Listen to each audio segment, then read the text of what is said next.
Pernah nggak sih kita scroll sosial media lalu kita lihat artis atau pejabat yang pamer mobil super, tas miliaran, atau liburan pakai jet pribadi? Atau kita melihat teman kita sendiri yang posting konten pamer, seperti misalnya liburan eksklusif, kemudian kendaraan mewah, atau gaya hidup fantastis. Di satu sisi memang seru liatnya, tapi di sisi lain bikin kita mikir, kok dunia ini timpang banget ya?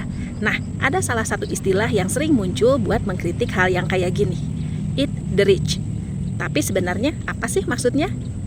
Asal-usul eat the rich ini adalah ungkapan yang lahir di abad ke-18 dari filsuf Prancis Jean-Jacques Rousseau.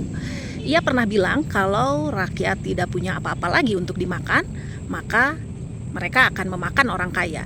Kalimat ini bukan literal, tapi sindiran tajam. Maksudnya kalau kesenjangan sosial makin ekstrim, rakyat bisa bangkit untuk melawan.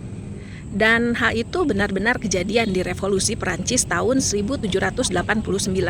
Saat itu rakyat kecil kelaparan, harga roti naik, tapi kaum bangsawan pesta pora dengan makanan berlimpah dan pakaian mahal. Puncaknya rakyat marah, menyerbu istana dan menggulingkan kekuasaan raja. Dari situ lahirlah ide-ide tentang kesetaraan, kebebasan, dan demokrasi. Jadi istilah eat the rich sebenarnya simbol perlawanan terhadap ketidakadilan ekonomi sejak ratusan tahun lalu.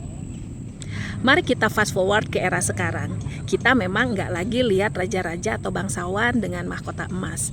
Tapi ada hal yang mirip, yaitu flexing di media sosial.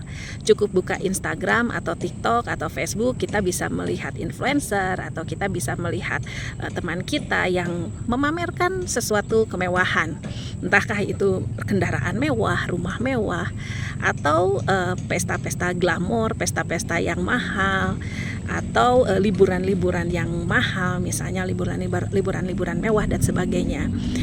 Bedanya sama dulu, kalau dulu rakyat harus mengintip tembok istana dulu untuk melihat kemewahan. Nah sekarang kemewahan itu tinggal nongol langsung di layar HP, tiap hari lagi. Flexing ini punya dua sisi ya. Bagi sebagian orang bisa jadi hiburan atau motivasi. Wah aku juga mau ya sukses kayak gitu ya. Tapi buat banyak orang lain, terutama yang sedang kesulitan, apalagi kondisi ekonomi sekarang lagi kayak gini, dimana gaji nggak naik-naik, harga sembako mahal, cicilan numpuk ya.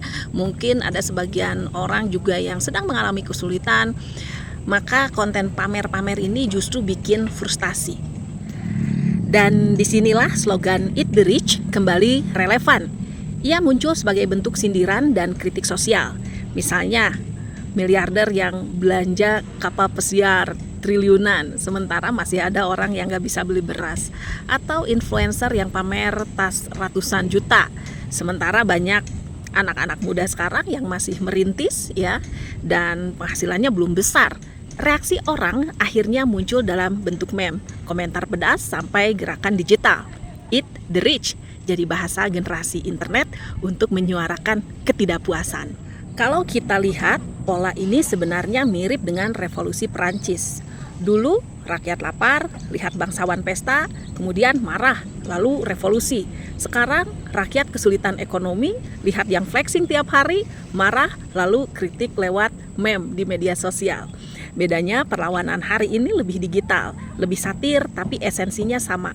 Kritik terhadap ketimpangan, dan kalau kita belajar dari sejarah, ketimpangan yang dibiarkan terlalu jauh bisa meledak jadi krisis sosial. Jadi dari abad ke-18 sampai era digital, slogan Eat the Rich selalu muncul ketika kesenjangan terlalu nyata.